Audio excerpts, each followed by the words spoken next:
Hi everyone, Pastor Jimmy here. We're going to talk about Cornelius today. He's a character, or a person, not a character, a person found in Acts chapter 10. This is going to go along with the series on studying the people in the book of Acts as we read the book of Acts. So we're going to be looking at Cornelius today. And the first thing we want to look at is basically, who is Cornelius? Who is this man that is found in Acts chapter 10? Why is he important? I want to look at several things about him in this video series.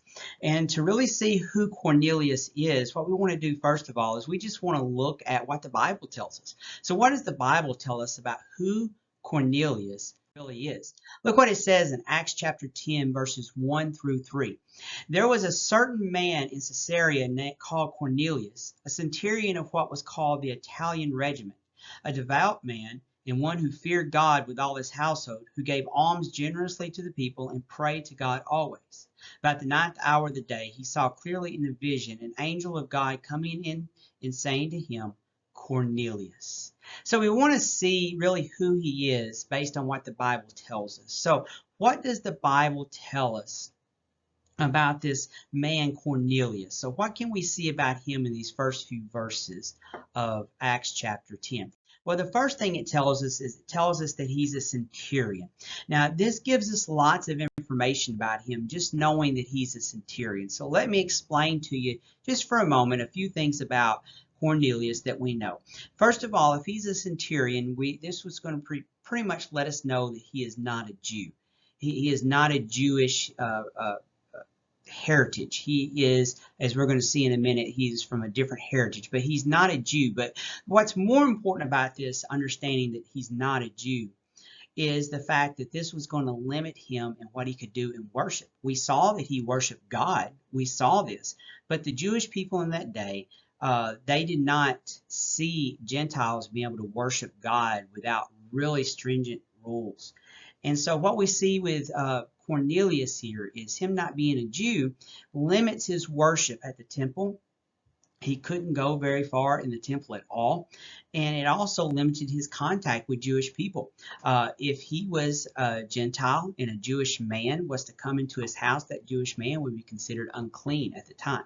So just knowing that he's a centurion really lets us know that, first of all, he's not a Jew. The second thing we know because of this, it says that he was from the Italian regiment. That means that he was a pure Roman. What do I mean by a pure Roman? That means that he wasn't from a conquered land. That means he wasn't from somewhere else. He was from the birth of the Roman Empire. He was from where the Roman Empire was. He was 100% pure Roman in his life. And so that tells us that he was a true Gentile. That tells us a little bit about who he probably was raised to worship, or the gods, plural there, that he was raised to worship. It tells us a little bit about that. But it lets us know that he was definitely not from that area. He was from Italy. He was from where the Roman Empire began.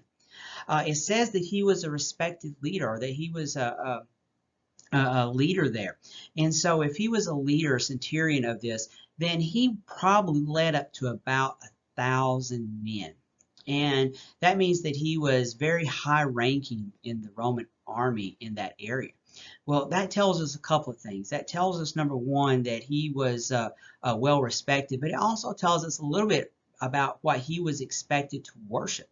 You see, during that time, most all Romans believed in multiple gods. And the military, the soldiers, the leaders were especially into worshiping multiple gods, but especially into worshiping the god of the Roman god of war. And his name was Mars.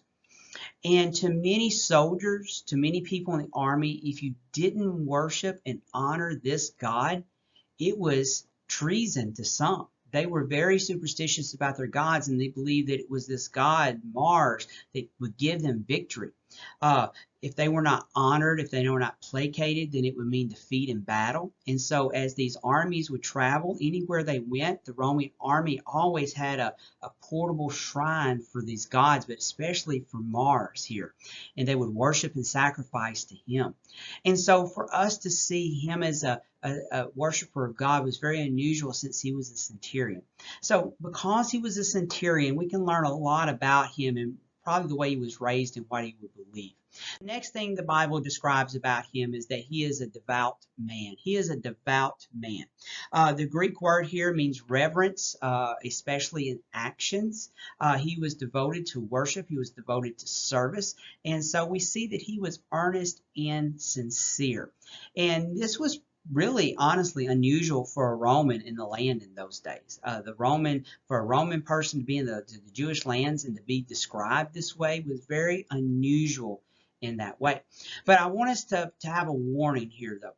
It says that he was a devout man. It said that he prayed to God, as we're going to see in a minute, and did these other things. But that doesn't mean that he was saved. That didn't mean that he had been washed clean of his sins. He lived his faith. He prayed to God. He gave alms to the poor, as we saw. He was a devout man, but that doesn't mean that he's saved. And we'll get into that a little later. The next thing we see is that he was a praying man. He was a man of prayer. How many people in the Bible are introduced as one who prayed to God always? Think about the way he was introduced there. He prayed to God always. He was one that would go and pray to God, even though the Jewish people, a lot of people in that time, wouldn't pray to God as much. He was a man who knew the value of prayer.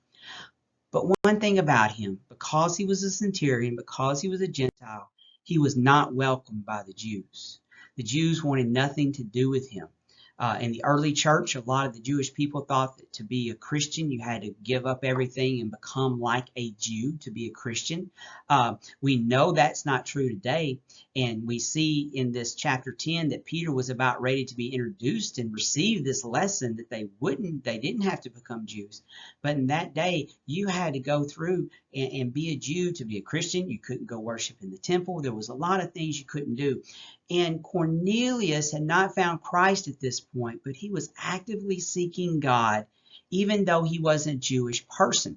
And the other thing, it says that he gave alms, and that he obviously didn't take into consideration the prejudice against him, because he didn't look down upon the Jewish people. We see when Peter comes to his house, we see how he introduces himself to Peter and how he's in awe of Peter, that he doesn't look down at the Jewish people.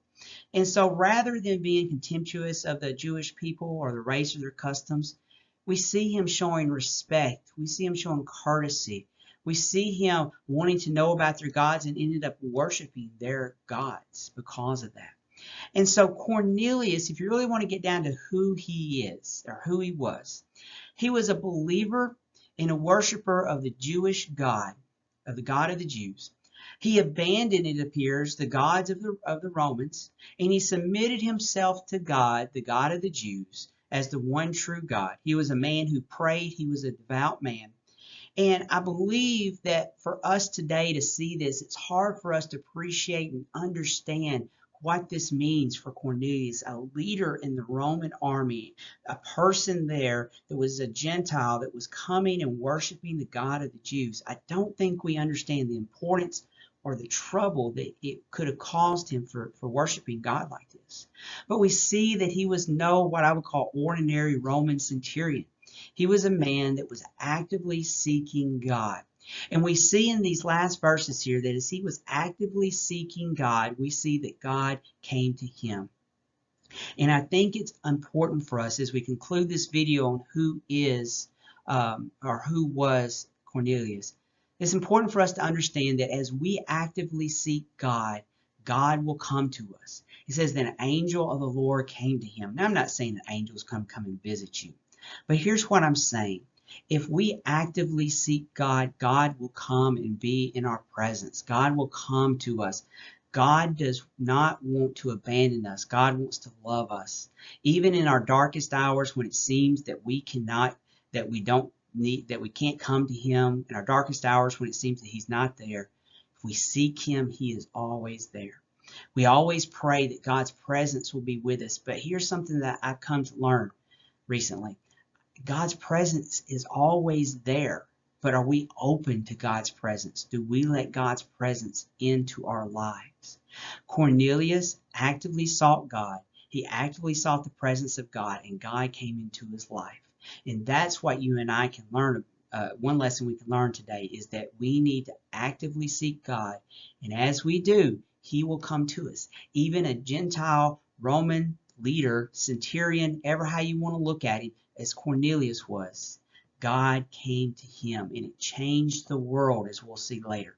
So I pray today that you'll go to the Lord in prayer, actively seek Him, ask Him to show His presence in your life, and then open your life up to His presence and see how He'll come in the way that He did for Cornelius.